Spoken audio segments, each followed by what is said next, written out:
Welcome to Two Main Friends. We're your hosts, Natasha and Lindsey. Grab your coffee and come sit with us for a bit.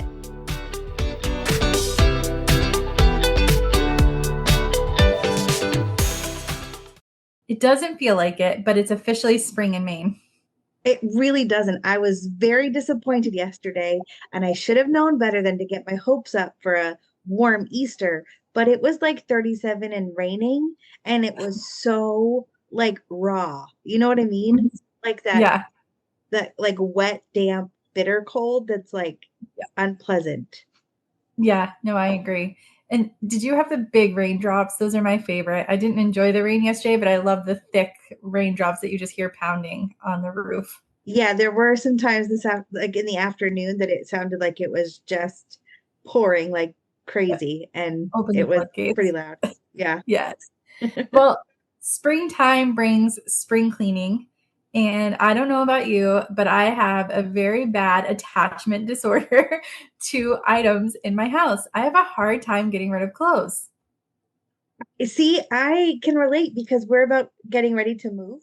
And so I have to go through the things in my house. And I also struggle with this. And it's not just clothes, it's like all the things with well, what if I need it sometime? Like Mhm. I have underneath my bathroom sink right now a bin full of random things, like different kinds of perfume I don't really like. And, like an ace bandage and things like that. And I haven't used it since we moved in here. Like I Mhm. can tell you, I've lived here for almost 4 years and I haven't used any of them. Will I get rid of them when I move this time? We'll Absolutely see. not. We'll see. Yeah. I have clothes that haven't fit me 100 pounds ago, which is great because I sized down. But Yeah. like, I'm still holding on to shirts. I am easily like XL-ish, sometimes 2XL. Like women's clothing is dumb. Yeah. But I have Yeah. some clothes in my closet that are 3X, 4X, 5 sizes too big from back in the day. I haven't worn that for like going on 4 years. Yeah. Don't think I'm going to need it anytime soon. But there's like this attachment, like, man, those pair of pants carried me through some of my heart. I felt so confident in those. Can't wear Yes. them, but I know I felt confident in them. So it's just hard. Like getting rid of stuff is, I don't know. And then I have t-shirts. So for my time in the master's commission, we got a t-shirt every year. And I have every t-shirt from every year that I'm probably never going to wear. I have so much swag from my last job, sunglasses, water bottle. I am one person in a house. I do not need 5 water bottles branded from my last. I have 2 backpacks from my last company. I don't need those things. Also have like a collection of various sizes and shapes of like canvas bags. Mhm. Like some of them are branded from stuff, some of them were given 90% of them were given to me. I don't Yeah. naturally purchase them, and I have so many. And I look at them and I'm like, at what time in my life will I ever need to use 15 of these at the same time? Yeah. Yeah. Like, but one of them I got from like my engagement season, like one of my husband's family members gave it to me, like they handmade it, so Mhm. I still have that one. And I Yeah. have like all these other bags, and I'm like looking at this and I think, at some point it might be okay to let go of some of them, Yeah. but they're still in a bag inside a bag under my bed. So I guess it poses the question for me before we jump into our topic of the day. Is it attachment or is it sentiment? Are we keeping it for the sentimental value of it? Or is it because we're attached to just things and we can't let go of them? I don't know. Both are attachment, I guess. I think they are. And I've been listening to like some podcasts about like cleaning and clutter and Mhm. things like that. And they address this. And like a lot of times when you're faced with letting go of something, you're attached to it for some reason or another. And that's the Mhm. hardest part to get over, because if you can overcome that hurdle, then it's a lot easier to get rid of things. But you have to overcome the hurdle first. And I don't know how to do that. Yeah. Things I just read on, it's something on Instagram. I follow like this, it's not the Marie Kondo, but kind of similar. But she was Mhm. talking about like the things in your house, whether it's clothes or items, you're holding on to it because you're attached to the version of you that it carries. And I'm like, wow, all right. Okay. Got that. Well, that hits deep. I'm going to process that for a minute. Yeah. Right? Okay. Yeah. Yeah. So maybe That, it's because we're attached to the version of us that it carried. yep. I'm going to go with that. That leads us right into our topic for today nicely. So well done. Thank you. Thank you. It's like I prepped for this or something. uh, That's no, so but funny. today we're talking about choosing alignment over attachment. And this is how we're wrapping up our Don't Lose Yourself series that we've been doing. And I was really excited to get to week 4 to talk about that. Yeah, I'm excited for this conversation too. I think there's a lot that we can unpack, and hopefully we can cover all of it, or at least do some justice to the conversation, because um, sometimes we attach ourselves to things or people, but then as we've been talking about growth and healing and all of those kinds of things, we can still remain attached to those people, but are we aligned with them appropriately? Like, are they really helping us move in the direction we want to go, or are they now just there because it's familiar? And is it really healthy for us to stay attached to those things or people? Yeah. And I think that it's important to define the alignment and attachment in a way. We're not talking about your broader outer circle of people, right? Like your acquaintances, the people you familiarize yourself with and see once in a while. Maybe that's the person that you go out to dinner with once a month just to catch up because you do have something in common or familiarity with each other. But Right. really, the people that are in your inner core circle that you're Mhm. surrounding yourself with through the good, through the bad, that are lifting you up when you're going through hard times, like, are you keeping them around because you're truly aligned with them? Or are you keeping them around because you're just attached and it's familiar and comfortable for you? Yeah, that's a hard question to answer. And I think we have to really look at where we're at in life and really assess what we need in relationship.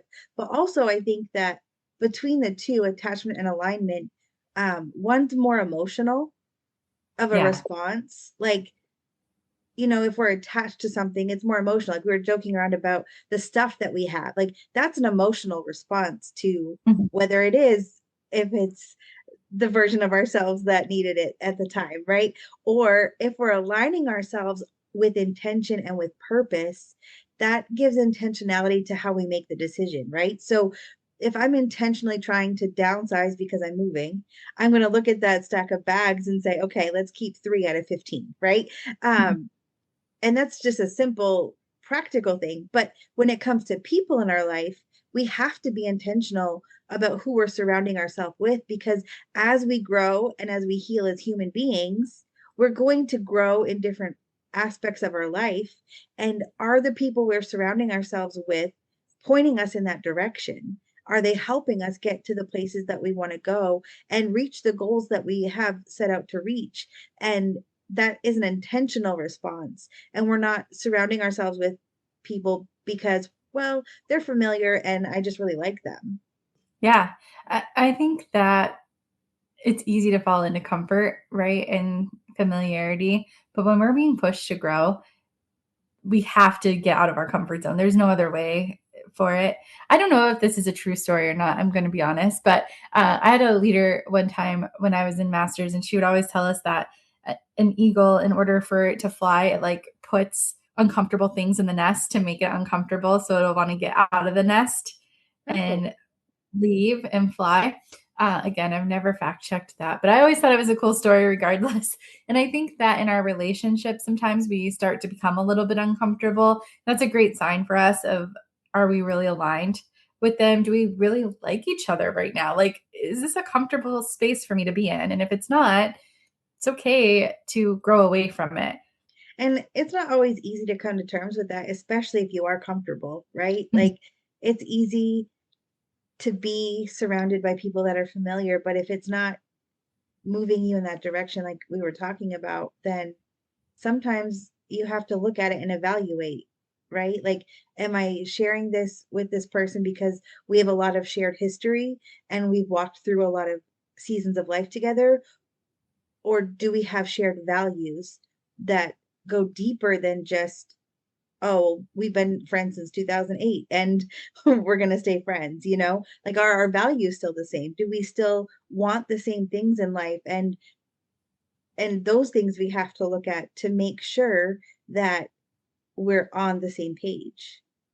Yeah, I would agree. Have a lot of connections from when I was in high school and a few that I still talk to, but certainly we have more shared history than we do shared values. So those conversations look a little bit different. We're checking in on each other's lives, but we're not talking about the big things that are going on in our lives, right? And we know that. It's, hey, how are the kids? How are you doing? I'd love to see you when I come home to visit. And it's more just casual in our friendships. Whereas I have another childhood friend that I've been friends with for 30 plus years, and it goes deeper than that. It's shared history. We sure have a lot of it, but there's also a lot of shared values in that too. And she is someone that I go to and I'm like, I'm really struggling with this, or this is going on in my life right now. And I know that I can trust her input because I trust her heart. And I know that she wants the best for me as a friend. And even if we disagree sometimes on the way things are going, I know that my best interest is in her mind, right? And it's okay that maybe I disagree with the thought that she's giving me because, well, maybe I've already tried that or whatever, Sure. but then we can talk it out. And I know that she has my best interest in mind at the end of the day. Our values still line up that way on those pieces of it. So I think it's important to say, I say all that to say that I think that shared values doesn't always mean that you agree on everything and you are just agreeable with them. I think good friendship too also means that you come to a head sometimes because iron sharpens iron, right? And Yeah. if I'm wrong or if you're wrong in our relationship, we only challenge each other to be better in that. It doesn't mean that our values don't align, but maybe we just have a different perspective or way of getting there. And I think sharing our perspectives is really important, right? Mm-hmm. Because like you said, iron sharpens iron. We have to have different perspectives. Otherwise, we're going to be in a silo and we're only surrounded by people that have the same exact viewpoint and we agree on everything. And then how do you grow? Like, how do you grow if you agree 100% with everything that people say? And Mm-hmm.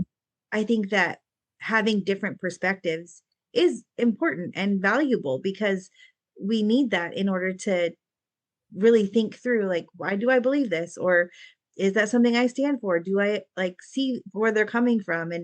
And so yeah, I think having different perspectives is part of having a good attachment to people. Yeah.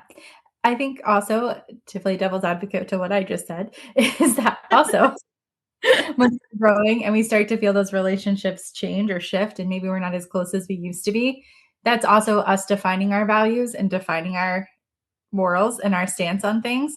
And if those people don't align with our values and don't align with our moral stances on things, we grow apart. Mhm. But that's part of growth. And so maybe we're uncomfortable in their presence because we no longer align with them. And so it's finding that balance of, yes, I can be aligned with somebody, but not always agree with them and not always have the same perspective as them.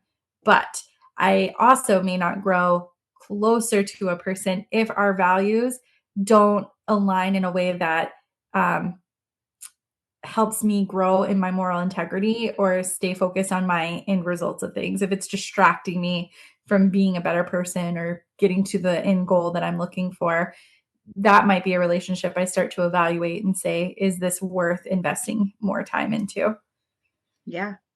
It's not And an easy one to say, like, oh, this friendship is really good for me. This friendship is really bad for me. I don't know that there's the right answer to that. It's kind of just, you have to feel it in your heart and really what is, making you the person that you want to be and getting you closer to maybe a career goal, family goal, relational goal, spiritual goals, whatever it yeah. is that person walking with you and encouraging you to get there? Or are they trying to get you to go in a different direction that you know is never meant for you? And honestly, you can watch that by seeing how that person lives out their life or Mhm.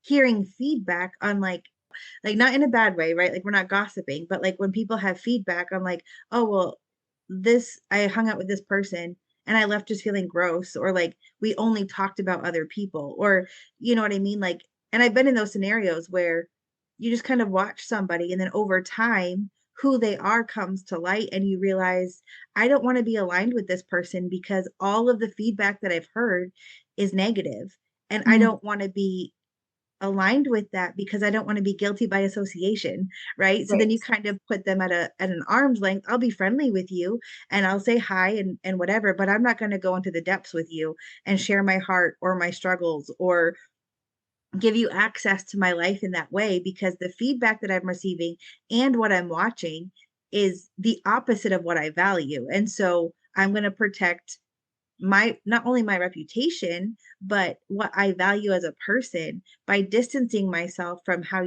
you act and behave and treat others so that how I live my life isn't tainted by that kind of behavior.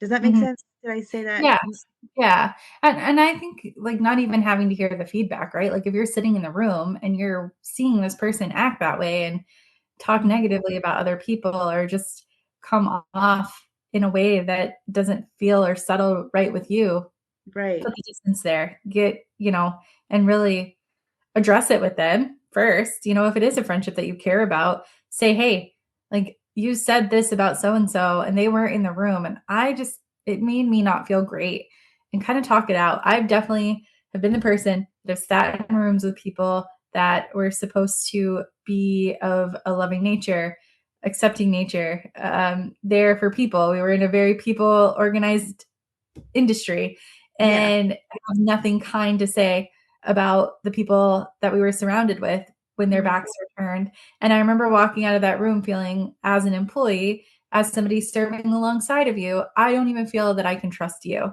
And had to walk away from the job because of that. Well, a lot of other reasons in between, but like that made me feel, for lack of a better word, icky on the inside. Right. Because now I have to look at these people when I see them at the next event or the next time and hear your words about them. And that's uncomfortable to hear those things and to be aligned with somebody like that. And especially when the person they're talking about doesn't even know that that's what's being said about them or that how they're being treated behind their back. That's not something I want to be aligned with because eventually that tension grows and builds and it overflows. Yeah. And then it becomes an environment where like we foster that kind of conversation Mm-hmm. because if we're not saying something about it, where it even silence, right? Like, and that's what I'm guilty of because usually I don't know in the moment, especially if I don't feel comfortable in that scenario to like say anything. Silence can also be a way to respond that's not necessarily healthy or helpful because then you're not sticking up for the person and you're allowing that conversation to continue. And Mm-hmm. so I know that that's something that I have to work on is like being a voice for that. But in those moments, seeing and understanding where people are coming from, what they're saying is very eye opening. And then it will show you, right? A lot of times people show you their true colors and you don't have to really try too hard because over time you see it. And that's when I think the intentionality of who we align ourselves with really comes into play because if we just kind of let life happen and we're not intentional about the things that we're doing or the people that we hang out with, then we that's when we start drifting and we just Mm-hmm. start getting pulled into a different direction for lack of planning or lack of taking a stance or recognizing that hey maybe I'm not where I want to be and then sometimes we look up and we're like how did I get here? Well, we weren't intentional, we weren't actively trying to make our life better or make better choices or whatever that looks like, and then we're sitting here going well I didn't want to be here, so how do I get Right. back to there? and Yeah. and it happens really fast. Like in my life just recently I said to someone I feel like life is just happening and somewhere along the lines I got like the reins got taken out of my hands, like I'm not in Mhm. control of it anymore, it's just Yeah. happening. And that's just a life thing, that's not even like that's just for my schedule. That doesn't even go into all the other things. So it can happen so fast. And we have to be really motivated to stay in intention, to Yeah. stay on purpose, like on track with a purpose, because otherwise we drift really fast and we can go way further than we ever meant to.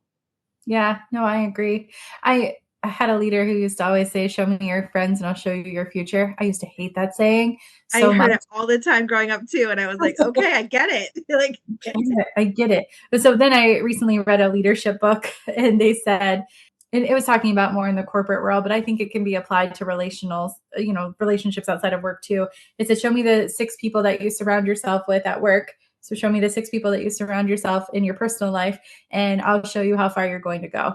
And it just was very powerful to me to think like the people that we surround ourselves with are the people that are really launching us into our future self and how far we're going to go. And if they're always pulling us back, doubting us, telling us that our dreams, maybe we should alter, maybe we should do that. Do not let anyone ever snuff out your dreams. Do it's not. not worth it. It's not worth it to do that. No matter how comfortable, how connected you are, it's not worth having somebody not allow you the space to grow into who you are. And maybe the person that you're growing into isn't who your friend envisioned you to be.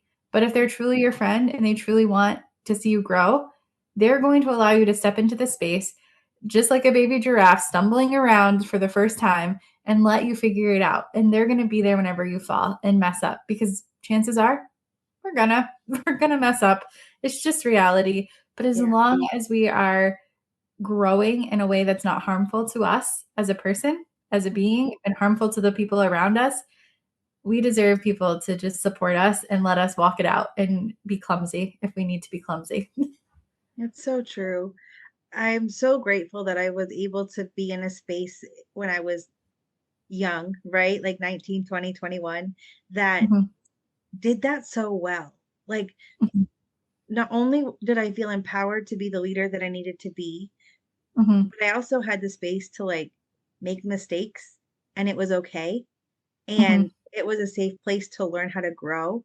And if I didn't have that when I was, you know, trying to figure out how to be an adult, right? Like mhm. 19, 20, 21, you're figuring out a lot of life. Yeah. And there's a lot that you're trying to like learn on your own. And like, do I believe this because my parents believed it? Do I believe it because I believe it? In the midst of trying to learn how to be a leader and all of those things. And that was pivotal for me because I was never once told, like, you can't do this because you're too young. I wasn't told you can't do this because you're a woman. I was not told you can't do this because I don't trust you. It was, okay, do it and figure it out. And we laugh now. Like, I look back on it now because figure it out was like the theme of life back then. Mhm. And there were a lot of things I didn't know how to do and I had to figure out. And at the time, I would be like, oh my word, if they say figure it out one more time, like you kind of like, I Yeah, don't, I get you it. don't Like, I wanna figure it out. don't want to, maybe I don't want to. But at the same time, like it gave me a really good foundation.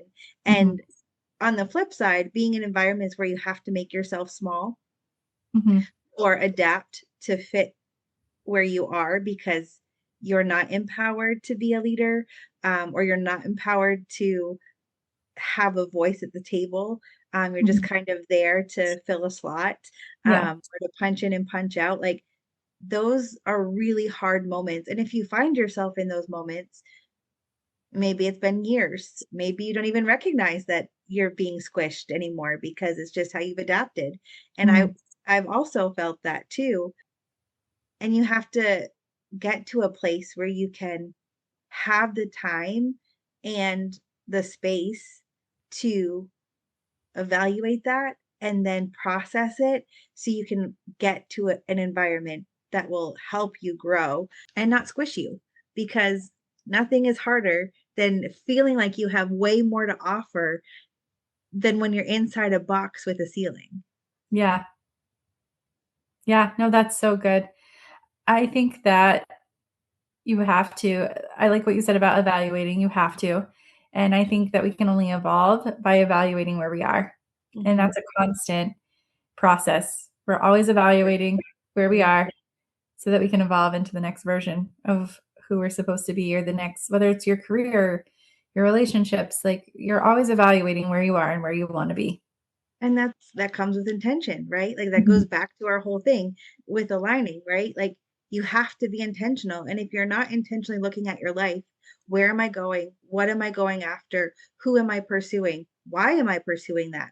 Like then we won't ever move forward. We're going to stay like treading water and spinning in circles rather than moving forward and running after the things that we were created to do. Yeah. I like two of the things that you wrote down here. Attachment says, what do I want to keep? Which is our emotional response. Mm-hmm. And I can relate to that so much. I stayed at my last job. I loved it. I was so thankful for it, but I overstayed my welcome because it was an emotional response. And I was just telling my old coworker, who's now a good friend of mine, was a good friend of mine during working there too. I don't ever know how to say that, but anyway, a good friend Just of mine now, it's good. old coworker. But then I stayed because I had a good boss and the president of our company was amazing and also a good friend. And so I stayed for the two of them until I Mhm. couldn't anymore, until it didn't make sense that I'm staying for people and not for myself anymore. Right. Yeah. Because I'm a very emotionally driven person and I know that about myself. Um, and then you said alignment says what is actually right for me, an intentional response. And so for me in that moment, I had to realize like I have to choose me and move on from the place that I felt like I grew up a little bit. You know, I started in my late 20s and ran it 10 years until I was 38 and then made a big move at 39, like right at 39, started my new job. So it's been a little bit of a roller coaster that way. But I think even in relationships, attachment, what do I want to keep? I want to Mhm. keep this friendship because I've invested all this time into them. We've walked through valleys, we've walked through mountains together, we've grown together. Okay, but are you still growing together? Or is life taking you different places? And that's okay. It doesn't have to be an emotional, dramatic response. It can just be we are two human beings that are growing apart, and that's okay. And you may not get closure at the end of it. And I used to struggle with that, the not getting closure in friendships at the So end of it. hard. It is so hard. But Yeah. I think that when we realize that we're holding on for attachment and history and not for alignment, it's easier when those friendships do fade away. You can evaluate and say, well, you know what? We weren't really aligned. So that makes sense that And this is sometimes, an end. oh, and No. sometimes you're aligned appropriately for that season, Mhm. right? Like I've been in relationship with people that I've had a long run with and I love them dearly and I don't have anything bad to say about them, but we're no longer correctly aligned for where we're going in life. And it's been really hard to come to terms with that. But it's also something that you have to recognize.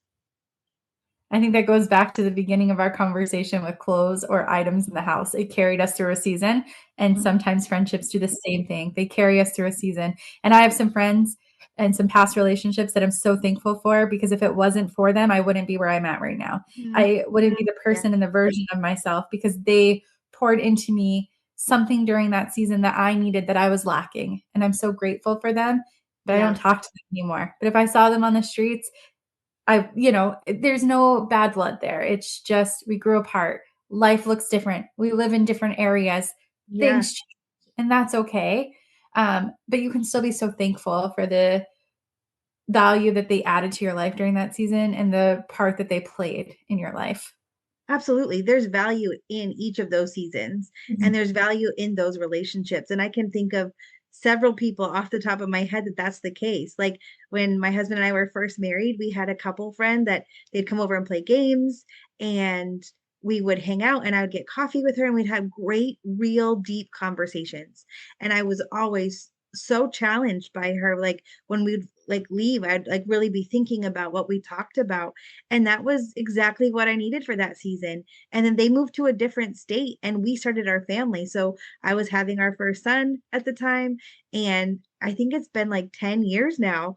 And I rarely talk to her, but when I do, like sometimes we'll randomly text and just be like, hey, I was thinking about you and remember this time. But again, it's not anything bad. It wasn't anything malicious. It was just one of those they moved. We entered a new season of life and now we drifted and it's okay. But I'm Yeah. really thankful for the time that we did have together.